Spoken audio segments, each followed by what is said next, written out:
Hello, everyone. Ashley Stamatinos here. I have a special treat for you today. I am here with Bret Rockmore. Welcome, Bret. Hey, Ashley. Hey, Bret, hi. Oh, go. Hey, everybody. Yeah, hey. hey, I was like, we were trying to do something on live, but now we're not live. So it's like, hey, everybody in the future. Yeah. We can feel your energy, even though you're not here with us right now while we're pre-recording this. So,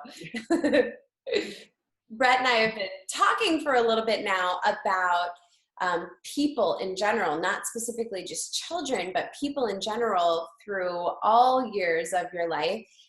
People who have special capacities, which we tend to call ADD, ADHD, OCD, and autism. And I think Bret and I specifically have a additional interest in autism and all the things that are possible around that. So what we are going to be talking about today is what else is possible with autism. And we're going to be talking about a new perspective on what's possible. So I really am coming into this conversation out of curiosity. And so we'll see where this conversation leads us. And I know Bret has so many amazing things to share. So I asked if he could join us today just so that we could have a conversation and so that I could share with all of you some of the amazing things I know that Bret has to offer. So welcome again, Bret. So glad you're here. And can you start us off by sharing a little bit about you and what brought you to this place where maybe not so much us being on this conversation, but brought you to this place where, you know, you have this awareness about special capacities? Well, yeah, thank you, Ashley. Thank you. I guess like most of the people who will be watching this, I've always known that I was different, and I never really could ever fit in anywhere at all. Like I tried. My best thing to do in school was I was the social butterfly. I never fit in one place, but I always flitted from group to group to group to group. And I learned how to that some things the things that one group could receive couldn't be received by another group, but they could receive a whole different set of things.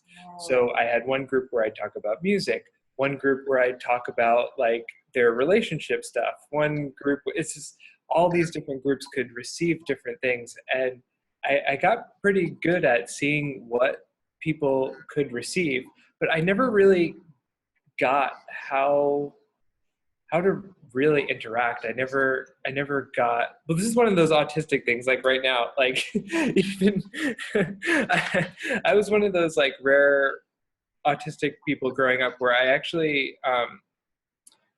I learned how to read at a very early age, and I learned that words have an energy to them, and the words that we say in our daily lives and the words that we put out there to other people create things.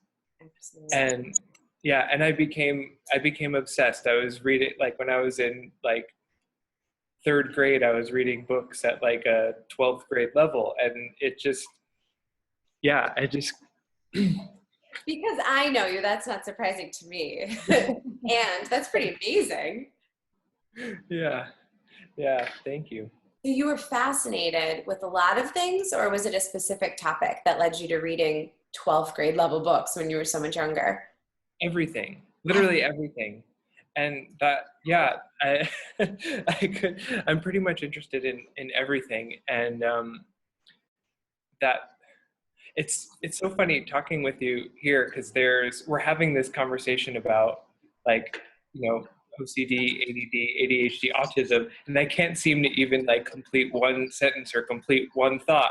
Let's talk about that for a second, right? Yeah. Because, okay, so this is the thing. So I'm glad that you brought that up. Let's just, this is like full clarity or full Disclosure.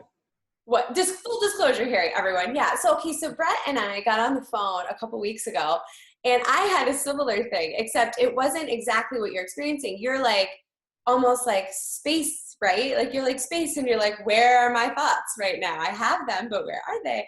And for me, I was on the phone with you, and I was like a speed racer because I felt your energy, and I literally, I don't know if you know this, but I was on the phone pacing, like walking, like I couldn't stop walking. And I'm looking at your body language right now too, and you like want to move, Yeah.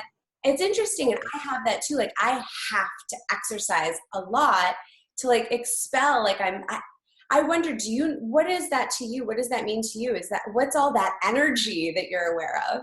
Yeah, it's kind of like it just, I've always done that. I've always been that way. I can't ever really sit still. And I'd always kind of made myself wrong for it, even though I would just enjoy it. And then I started going to Access Consciousness classes, Yeah. and they, like, people were not making me wrong for doing that. So I was like, my first couple classes, I was just like moving however my body wanted to move, and it probably looked really friggin' weird. And it still probably does.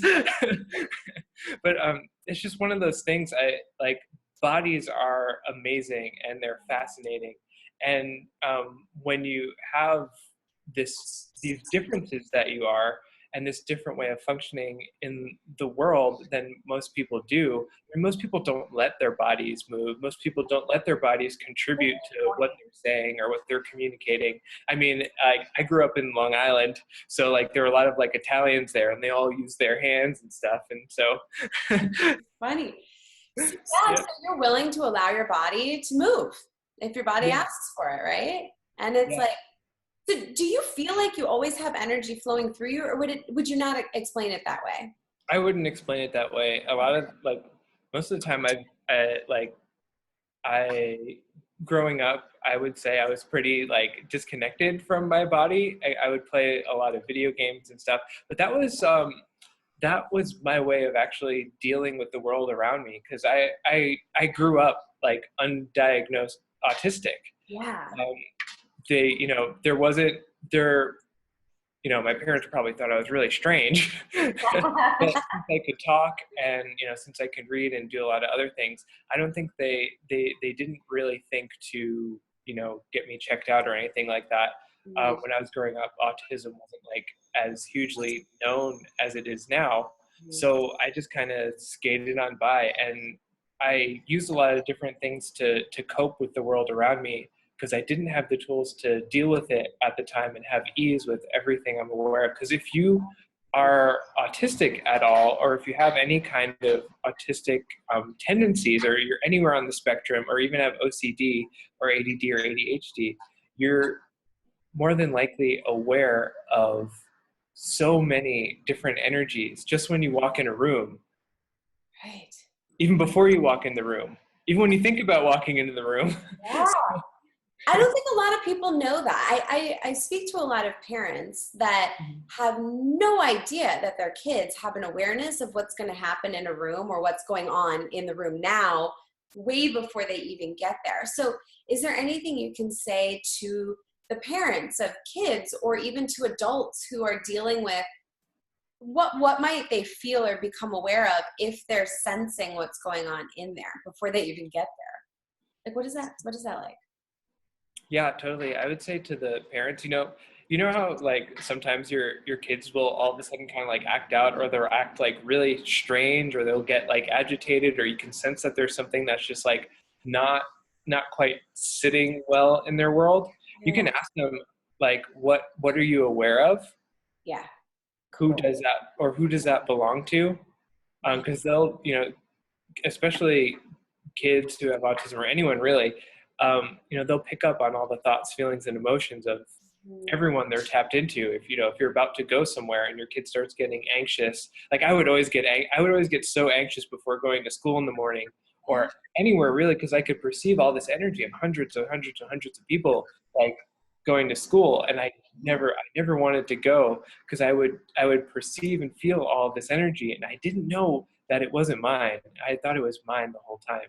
So if someone asked me, who does this belong to, I would have had a lot more clarity and ease as a kid, because I can do that now. Like just thinking about I just hosted an event this weekend, an Access Consciousness class, and the day before the class, it's like I could perceive all this stuff.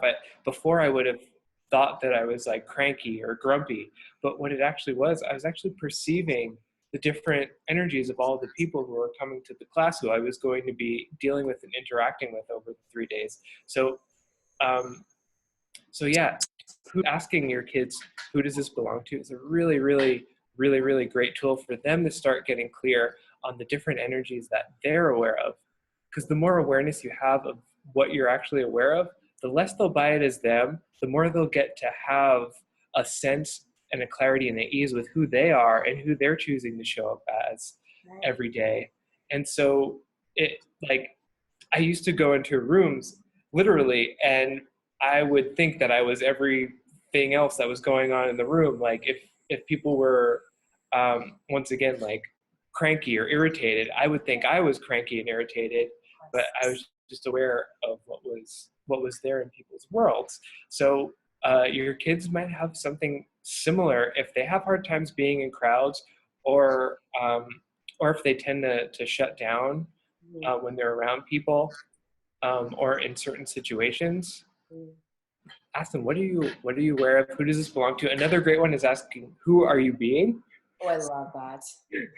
Who are you being right now? Who are you being? For real. Do ask your kids this.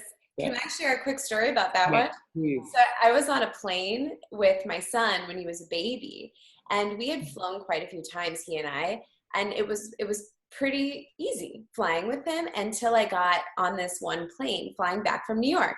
And he was crying and so fussy, and like he was moving around, and I was like I found myself looking at him like, what? This is so odd. Like, what's going on? And then I remembered to ask him, who are you being? Mm-hmm. And it just like clicked. I looked at him and I was just, who are you being right now? And I could see his whole body relax. And he was not speaking words yet, but he just gave me the awareness that there was a kid in the back who was really uncomfortable, had anxiety. Their mother was had anxiety too. And he was being that child. And I was like, okay, cool. So you're being that kid. Is that working for you? And he was like, no. And I was like, cool. So if you were being you, what would that be like? And would that be more fun? Would that be better for you? And it's just the whole rest of the plane ride was awesome. So glad you brought that up, because I personally love that one. That's been so huge. Yeah, because the kids can majorly act out other people's stuff. Yeah, it's crazy. They're more willing to be as aware as they are, and like if you have stuff going on in your world. And like basically, like if there's something you're trying to keep secret or something you're trying to hide, you basically put it like a sign, like secret here, like I've got a secret, I've got a secret, don't push this button. And kids will always push those buttons, always. You ever notice that? Because they're aware of the energy. Yeah.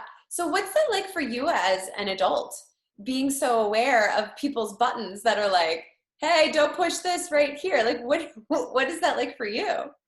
Well, it's taken a lot of work. But I always know the first thing the first way that I quote unquote feel, and feelings aren't really what's real. It's like what you think are feelings are actually your awareness of where somebody's functioning from.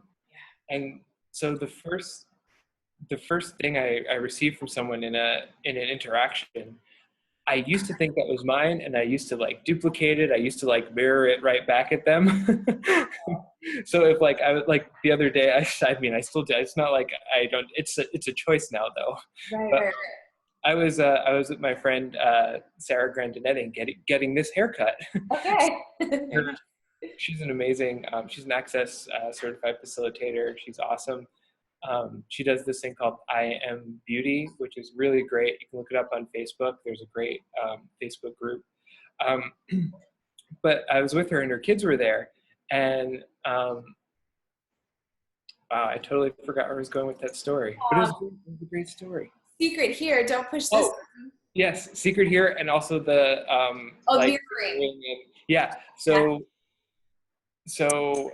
her little girl and another little girl started playing with me after the haircut, and like they're kind of being this energy like and then I was being that right back at them. Yeah. And they were being it back at me, and it kept going and going and going until it was like a frenzy. And I'm like, oh crap, did I just create that? Yes. Okay. So in that moment I just kind of went, yeah. and expanded like the space. And literally that's all you really have to do. Like if you want to calm down a kid, one of the biggest things to do is literally just like you can start by like closing your eyes, and we can actually do it right now. Yes, yeah. All right, cool. So you can actually expand out the space in your zone and the zone of the kids you're around. So you just close your eyes and just like perceive the outside edges of you, not your body, but you as a being, and just expand that in all directions. And you're already doing it, even if it doesn't feel like it, you're already doing it and being it. And just keep going out and further and further and further and further and further and further until you're bigger than the entire universe. Oh, that's nice. Because you are an infinite being with a cute body. There you go. You're the space between the molecules.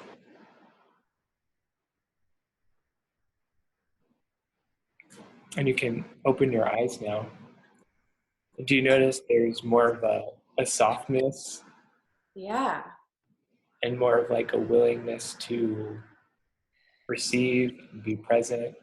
Like there's nothing for energy to bounce off of. Yes.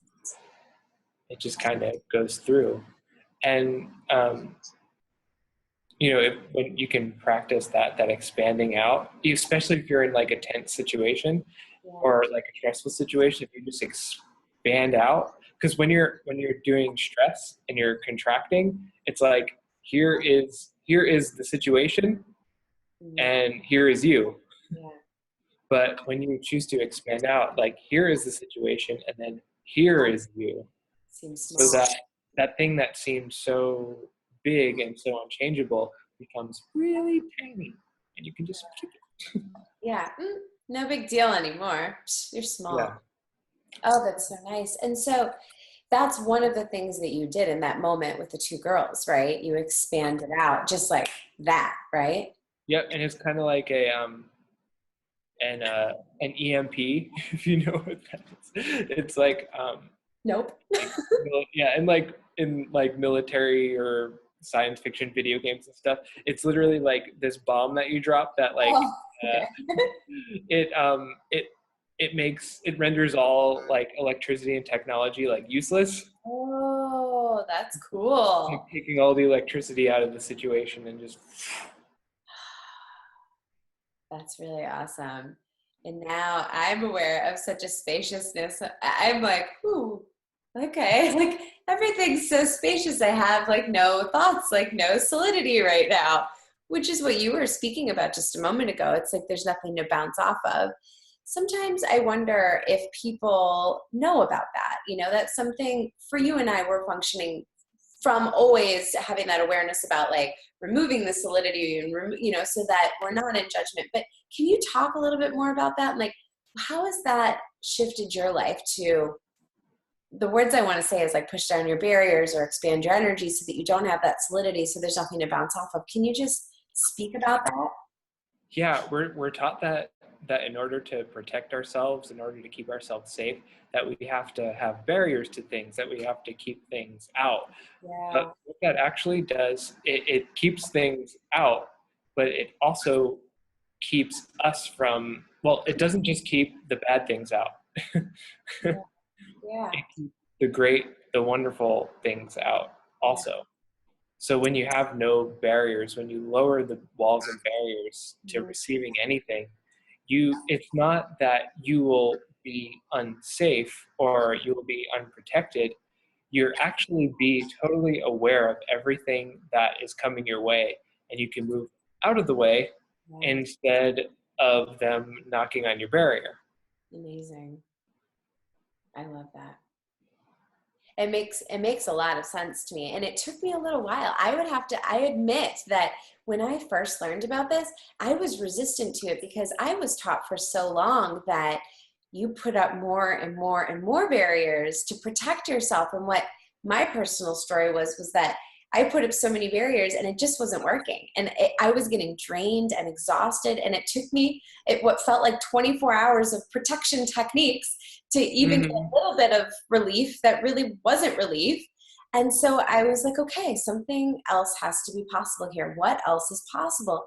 And when I finally was willing to push down my barriers and to be vulnerable, it was no longer work. It was the opposite of work. And I felt like, or not felt like, but I didn't get attacked. I didn't have something to attack against anymore. And so I'm so glad that you're bringing that up, because that's a big one. It's helped me a lot and a lot of people I've worked with. Me too. And it's still a work in progress too. Yeah. There's so many things that we decide or judge that we're not going to do again or be again or receive again.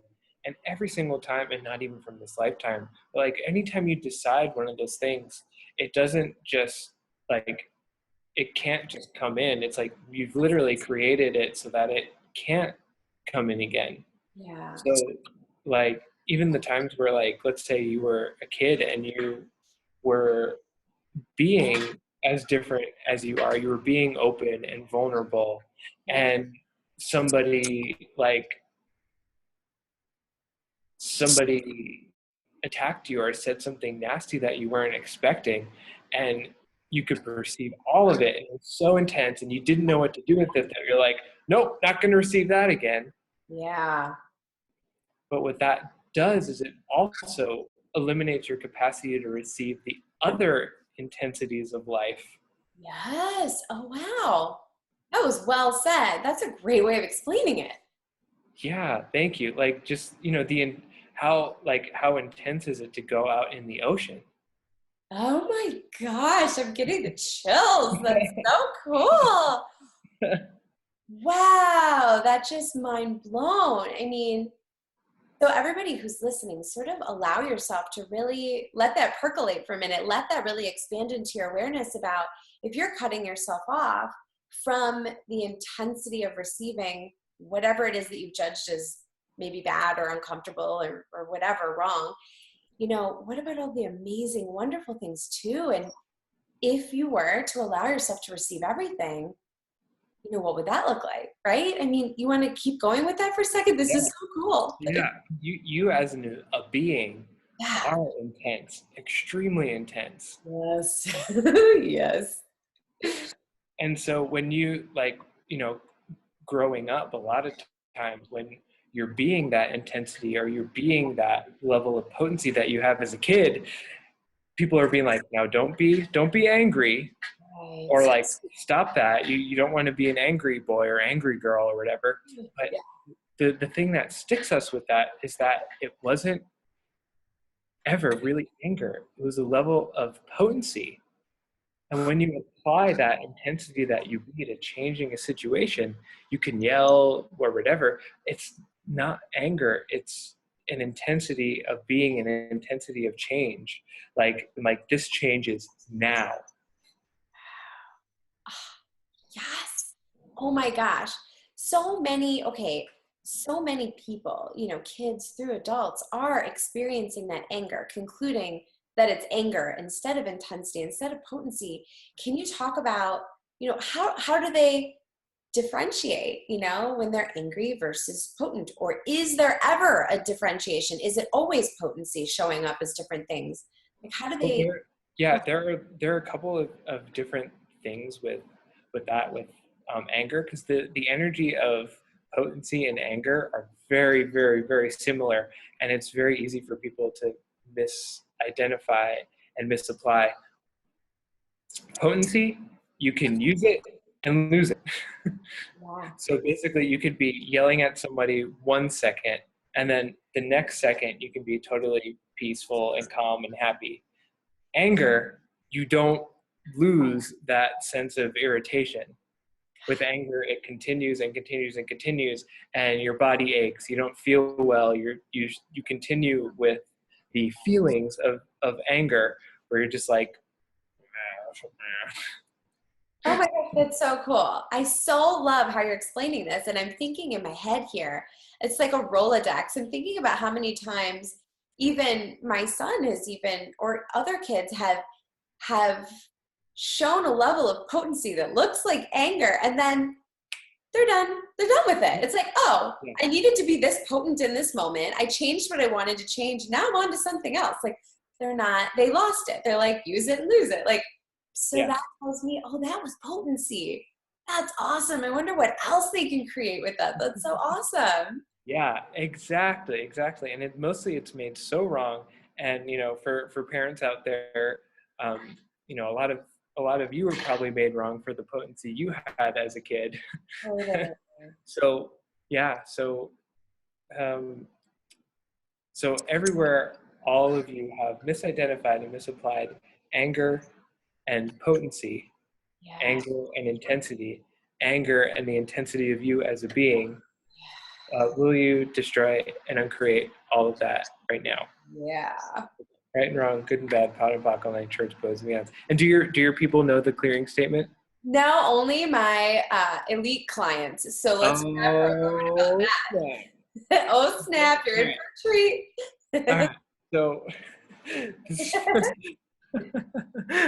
I'm busting up your whole structure, Ashley. Go look at theclearingstatement.com. Yeah. You'll understand what he just did. It's awesome. Exactly. Theclearingstatement.com. It's basically a way in the moment to change an energy. Because a lot of the stuff that we're talking about can seem airy-fairy, but you can actually apply it to your life. And if you apply it to your life, it works. Or it doesn't work. And if it doesn't work, ask another question. Don't make you wrong. Yeah. Has that had I say this, it's almost funny saying this out loud, asking you this question. Has it made a big impact in your life getting into question? What did it look like before, and what does it look like now? Like, people who are not in question yet. Like, can you illustrate? Yeah, a question always creates more possibilities. Yeah. Always. We're not taught how powerful we actually are. Yeah. It's like when you come to a decision about something, literally nothing that doesn't match that decision can show up in your world. You won't recognize it. It can just pass right by you. Like, let's say, for instance, like you want to become a movie star, but you're not asking any questions. You can't believe how many people are like going and sitting in cafes waiting to be discovered because they heard about one person that was discovered that way. So they're sitting in a cafe waiting for someone to like pick them up, which is no question. No question in there. It's That like original person my way of getting found will be sitting in a coffee shop, and then it has to meet that. Yes, exactly. And anytime you have like one of those conclusions, it's like I don't want to use this example, but I'll blame it on Dr. Dane here. Okay. I was at it was his class this weekend that I was involved in. Oh. And yes, he's amazing. He's a co-creator of Access Consciousness, and he was talking about when you come to a conclusion or a decision about something, it's just like taking a big old poop. Yeah. It makes a big plunk and it doesn't smell good. Yeah. One of the biggest conclusions I see around, just from my own personal experience of seeing, parents and kids and adults on the spectrum and, with ADD, OCD, autism, everything, is they feel like there's something to fix. Yeah.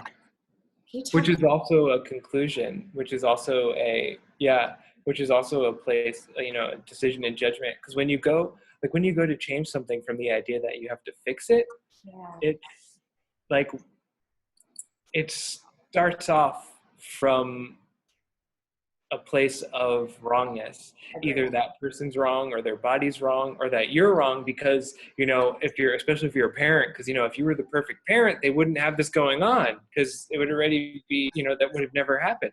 I know. It's so true. It's really interesting. I do think that a lot of people think that there's a need to fix a solution. And what if we started looking at situations that were going on that seem wrong or seem like they need to be fixed? And I personally, like, okay, example, this morning my son slept in, kind of like, there was something we needed to do, and he kept sleeping, and he was like a noodle, like he just didn't move. And I was like, well, perhaps he knows something about not wanting to go to this thing that we needed to go to.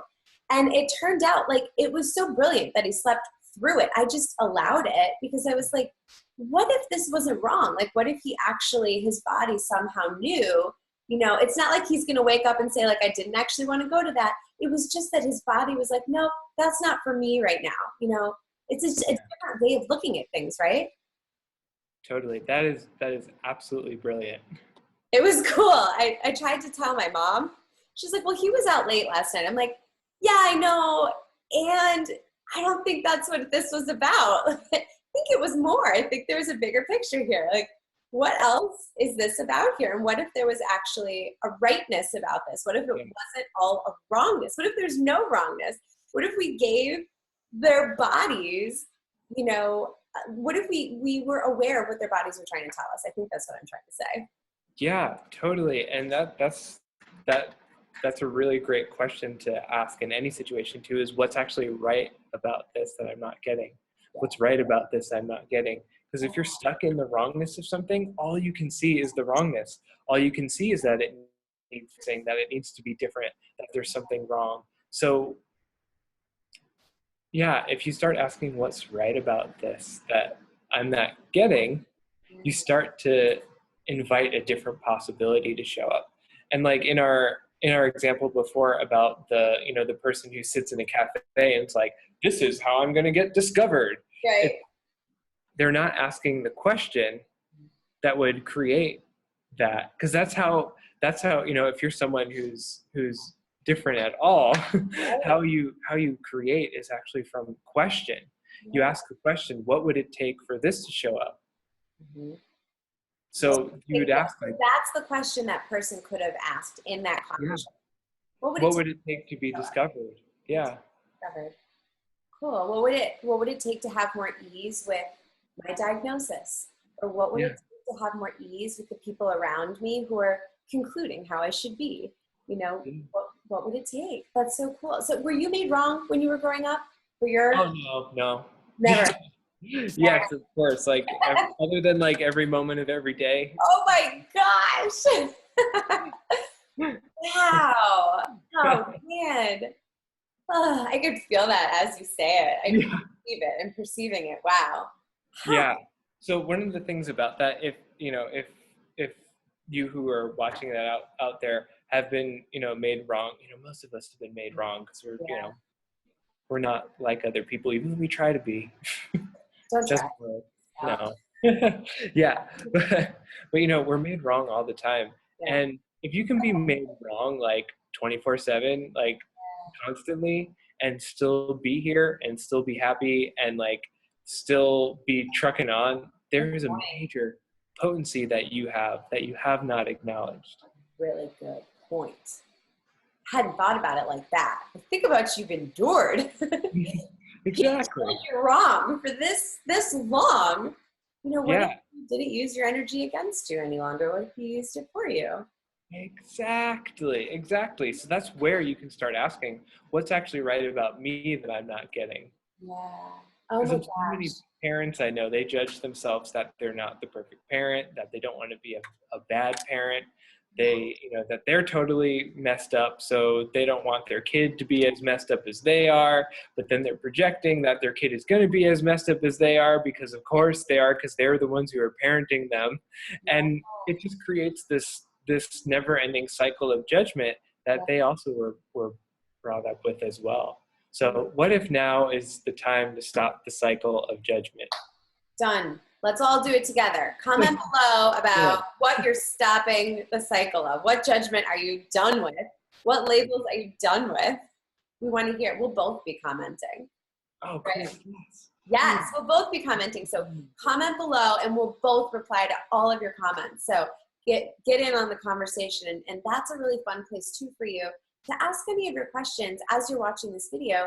Tell us, what intrigued you about this conversation and what do you want to hear more about? And maybe we'll do more videos on this for you if you start telling us, what's fascinating to you, what you liked, what your questions are, or just, hey, like, I want more. I don't know what I want, but I want more. You know, sometimes people show up like that. Do you find people are like, I just want to hear what you have to say, but I'm not really sure what to ask you? Yeah, totally. Yeah, that happens. It's like, you know, and that's a really wonderful starting place too, because that sort of means that you're starting to get that muscle massaged about learning how to ask questions. Because we don't really, that's not nurtured as, you know, just generally out there. People aren't nurturing your ability to ask questions and to look for what else is possible out there. Do you agree? Yeah, and see the things like, yeah, and even like when you like coming to somebody who's not seeing the thing that you've had as the problem in your life or the limitation in your life, and who doesn't see that as a wrongness and is willing to actually be curious with you with whatever that is, like, all right, what's right about this we're not getting here? Yes. What is actually the strength and the potency that you have that you've been glossing over with the wrongness? Because behind and beneath every wrongness there is a strongness. Literally, I mean, I've been using the tools of access consciousness. I'm an access consciousness certified facilitator and a being you certified facilitator, and I've been using these tools for about 6 years now. And everything that I've looked at, all the classes I've gone to, every question I've heard in classes, all the clients I've facilitated, it's never once been that somebody is more messed up than they were ever. Yeah. Oh my Even gosh. It's so inviting. yeah, even the most messed up, crazy things, there is some choice there that was made from a place of strongness and potency. And when you get that and when you acknowledge it, your whole world changes. It's as if you go back to that point, and everywhere you've been making yourself wrong, everywhere you've been diminishing you, making yourself smaller, it begins to unlock, and you get to show up as the strength that you were when you made that choice that you never acknowledged. I love that. You know, I am feeling like my shoulders are like just a little stronger. I feel like my awareness feels expanded when I'm listening to you. And I believe that what I'm experiencing is an expansion of my potency simply by being present here with you. I mean, it feels so empowering. The words that I want to use, I don't want to use the feeling words, and those are like at the forefront for me. That's what I'm used to saying. So thank you for offering all of these different perspectives and questions. And it's so expansive instead of contracted. It's allowing us to look at what's right again instead of what's wrong, you know, and what needs to be instead of what needs to be fixed. It's like, oh, like what's working about this? I love that so much. So thank you so much for that. You're so welcome. And yeah, too, thank you, Ashley, so much. And for the parents out there, it's like if there's stuff that's going on that your kids are being made wrong for by other people, by, you know, even if you've made them wrong in situations about things, start looking at it and really asking what's right about this I'm not getting. And start asking your kids questions, open-ended questions that they can actually tell you what they're aware of, because these kids, especially if they're somewhere on the autistic spectrum, or if they're ADD, ADHD, OCD, there's a lot of stuff that they are aware of that they've never been asked, because most people see them as these like little new guys who don't have much experience. They're actually huge beings, Right. tiny bodies with small bodies. Oh my gosh, yes, that is so helpful. That was really helpful for me to have that knowledge before my child was born, because he hated being in a tiny body because he was such a big being. It was like feeling crammed and stuffed in this little body, and such a big being. And he grew fast. For whatever reason, that was his point of view, that like growing fast and having a little bit more space to move around in as a big being became a little bit better for him. So that's so cool. There's such big beings. And I love that so much that you said that, because that really was helpful for me too. So do you feel like having the awareness or having the knowledge or having the label of being an adult on the spectrum, is that giving you more space or less space? Well, anytime you define anything, if anytime you create yourself as like a definition, or you define yourself by really anything, it Yeah. creates a limitation on what you are able to choose. Yeah. And so I can say or not say that, you know, that I'm on the spectrum, and it, especially for somebody who is on the spectrum, when you define anything about you, it's kind of like cutting off an arm, cutting off another arm, cutting off a leg. Yeah. Because it's like, especially if you define yourself as disabled or having a disorder in Right. any way, because, you know, they call autism spectrum disorder now. Right. So it's Right. like, if you define yourself as being disordered, Yeah. you can't really go through life being the strength of you if you buy into any bit of that as true. Right. Oh my gosh, I love that. I find so labels are such an interesting thing, right? Because sometimes they're helpful to like get you more services or more support so that Yeah. you, Yeah, totally. and I wonder sometimes if that's one of the greatest benefits. And then I'm so grateful that you're sharing your point of view and your perspective, because I often wonder, adults on the spectrum, how do you look at it? You know, that you can fully express what that is to you. And so Yeah, I don't usually tell people at all, except like we're in a conversation yeah, like this. 'Cause, I something to mean, offer. yeah. Yeah. I've made the mistake of telling people, and they're like, no, you're not. I'm Because not going to prove it to you. yeah, So, because first of all, they're trying to like see it as a wrongness, and they're trying to see me as the same as they are. So it's like, in a way, there's really kind of no place to go from there, yeah, because I mean, people can't see the, you know, what they're not willing to see, right. and people can't see you as the difference you are, even if you show up that way. Oh, oh, yeah. Oh my gosh. Because they're functioning from their definition of who you are. So That's, when they see you as like a white man, that's all they see. yeah, it's about them. Huh. Yeah. Well, I could talk to you forever, and I want to be respectful of your time. I'm like, gosh, okay, all right. I have so many more questions. And let me just ask you one more question before we finish up.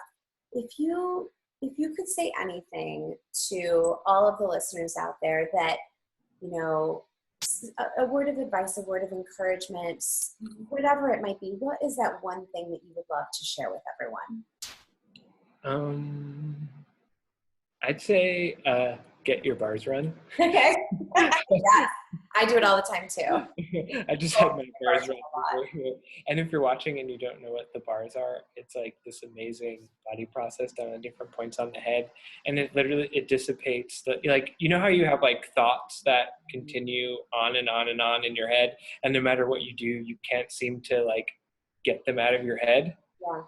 Like you try to stop them, you try to be like, go away, and they're still just there, and you think that that somehow has anything to do with you, and you're like, oh my gosh, I'm having these bad thoughts, or I'm having these good thoughts, or I can't stop thinking about this person. And then you get your bars run, and there's an energy that creates that thought in your head, and when you get your bars run, it dissipates that energy, so the thought just disappears. I love that. Oh, yes. Oh my gosh.